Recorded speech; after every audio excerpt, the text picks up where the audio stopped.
ತಲತಲಾಂತರಗಳಿಂದ ಕೇಳುತ್ತಾ ಬಂದಿರುವ ಮತ್ತು ಮುಂದಿನ ತಲೆಮಾರು ಕೇಳಲೇಬೇಕಿರುವ ಕಥೆ ಪುಣ್ಯಕೋಟಿಯ ಕಥೆ. ಇದು ಸತ್ಯದ ಕಥೆ, ಇದು ಪ್ರಾಮಾಣಿಕತೆಯ ಕಥೆ. ಪುಣ್ಯಕೋಟಿ ಕಥೆಯಲ್ಲಿ ಬರುವ ಸೌಮ್ಯ ಸ್ವಭಾವದ ಸಾತ್ವಿಕ ಗೋವು ಪುಣ್ಯಕೋಟಿ. ಖೂಳ ವ್ಯಾಘ್ರನ ಆಕ್ರಮಣಕ್ಕೆ ತುತ್ತಾಗಿ ತನ್ನ ತಾಳ್ಮೆ, ಸಹನೆ ಮತ್ತು ಸತ್ಯ ನಿಷ್ಠೆಯಿಂದ ದುರುಳ ವ್ಯಾಘ್ರನ ಮನಸ್ಸನ್ನು ಪರಿವರ್ತಿಸುವ ಕಥೆ ಈ ಪುಣ್ಯಕೋಟಿಯ ಕಥೆ. ಪ್ರಾಮಾಣಿಕತೆ ಮತ್ತು ಸತ್ಯಪರತೆಯ ಮಹತ್ವವನ್ನು ಸಾರುವುದು ಈ ಹಾಡಿನ ಮುಖ್ಯ ಹಂದರ. ಹೃದಯವನ್ನು ಆರ್ದ್ರಗೊಳಿಸುವ ಈ ಸತ್ಯಪರತೆಯ ಕಥೆಯನ್ನು, ಸಾತ್ವಿಕ ಗೋವು ಪುಣ್ಯಕೋಟಿಯ ಕಥೆಯನ್ನು ಹೇಳುವ ಈ ಗೋವಿನ ಹಾಡನ್ನು ಈಗ ಕೇಳೋಣ ಬನ್ನಿ.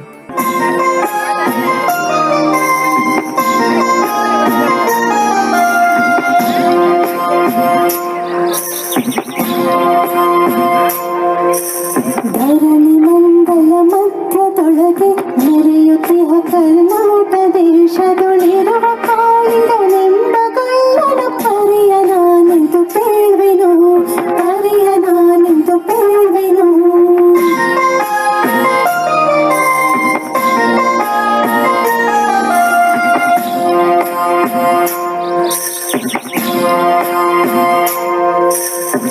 ಎಳೆಯ ಮಾವಿನ ಮರದ ಕೆಳಗೆ ಕೊಳಲನೂದುತ ಗೊಲ್ಲಗೌಡನು ಬಳಸಿನಿಂದ ತುರುಗಳನ್ನು ಬಳಿಗೆ ಕರೆದನು ಹರುಷದಿ. ಗಂಗೆ ಬಾರೆ ಗೌರಿ ಬಾರೆ, ತುಂಗಭದ್ರೆ ತಾಯಿ ಬಾರೆ, ಪುಣ್ಯಕೋಟಿ ನೀನು ಬಾರೆ ಎಂದು ಗೊಲ್ಲನು ಕರೆದನು. ಗೊಲ್ಲ ಕರೆದ ದನಿಯ ಕೇಳಿ ಎಲ್ಲ ಹಸುಗಳು ಬಂದು ನಿಂತು ಚೆಲ್ಲಿಸೂಸಿ ಹಾಲು ಕರೆಯಲು ಅಲ್ಲಿ ತುಂಬಿತು ಬಿಂದಿಗೆ.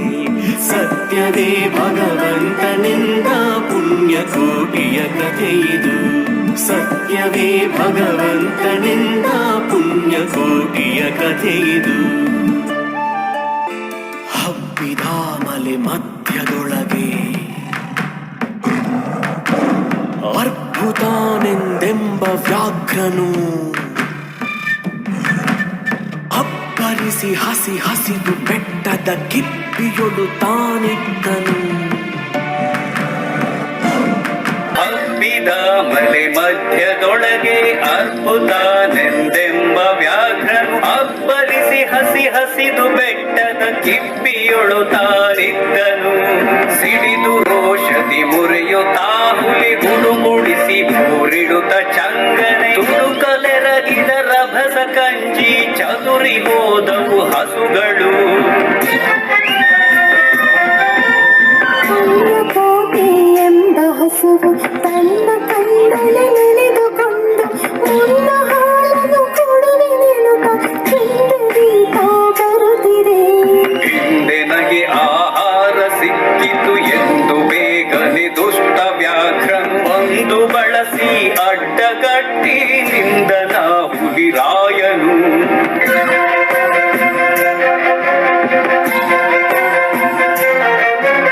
ಮೇಲೆ ಬಿದ್ದು ನಿನ್ನ ನೀಗಲೆ ಬೀಳ ಒಯ್ವೆನು ನಿನ್ನ ಹೊಟ್ಟೆಯ ಸೀಳಿ ಬಿಡುವೆನು ಎನ್ನುತ್ತ ಕೋಪದಿ ಕೂಳ ವ್ಯಾಘ್ರನು ಕೂಗಲು.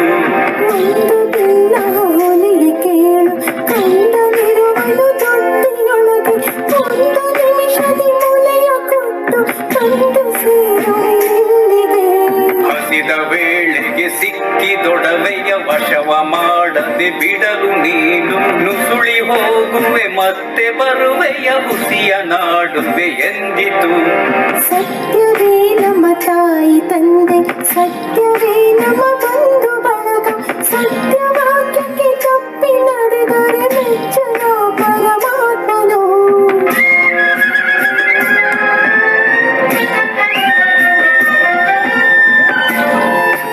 ತಿನ್ನುವೆ ನಿಂಬ ಹುಲಿಗೆ ಚಂದದಿಂದ ಭಾಷೆಯಿತ್ತು, ಕಂದ ನಿನ್ನನು ನೋಡಿ ಹೋಗುವೆ ನಿಂದು ಬಂದೆನು ತೊಪ್ಪಿಗೆ.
ಪುಣ್ಯಕೋಟಿಯ ಮಾತ ಕೇಳಿ ಕಣ್ಣ ನೀರನ್ನು ಸುರಿಸಿ ನೊಂದು ಕನ್ನೆ ಇವಳನ್ನು ಕೊಂದು ತಿಂದರೆ ಮೆಚ್ಚನ ಪರಮಾತ್ಮನು.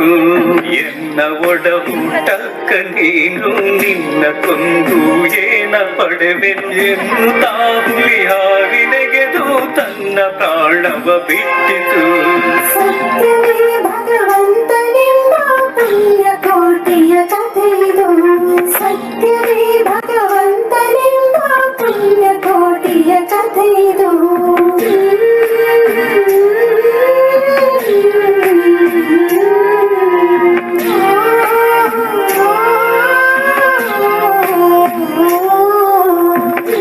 ಭಾರತೀಯ ಧರ್ಮಗಳಲ್ಲಿ ಸತ್ಯ ಒಂದು ಮುಖ್ಯ ಪರಿಕಲ್ಪನೆಯಾದರೆ ಪ್ರಾಮಾಣಿಕತೆ ಮನುಷ್ಯನ ನಡತೆಯ ಅಂಶವನ್ನ ಸೂಚಿಸುತ್ತದೆ. ಸತ್ಯ ನಿಷ್ಠುರವಾದರೆ ಪ್ರಾಮಾಣಿಕತೆಯಿಂದ ಇರುವುದು ಅಷ್ಟೇ ಕಷ್ಟಕರ.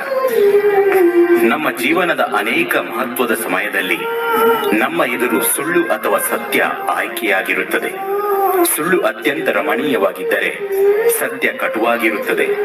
ಆದರೆ ಸತ್ಯವೇ ಅತ್ಯಂತ ಶಕ್ತಿಶಾಲಿ, ಪ್ರಾಮಾಣಿಕತೆ ಅತ್ಯಂತ ಪವಿತ್ರವಾದುದು. ಸತ್ಯ ಪ್ರಾಮಾಣಿಕತೆಯ ಅನುಷ್ಠಾನ ಪ್ರಾರಂಭದಲ್ಲಿ ಕಠಿಣವಾದರೂ ಒಮ್ಮೆ ನಮ್ಮ ವ್ಯಕ್ತಿತ್ವದಲ್ಲಿ ರೂಪುಗೊಂಡರೆ ಮುಂದೆ ಅದು ಸುಲಭವಾಗಿ ಆಚರಣೆಗೆ ಬರುತ್ತದೆ.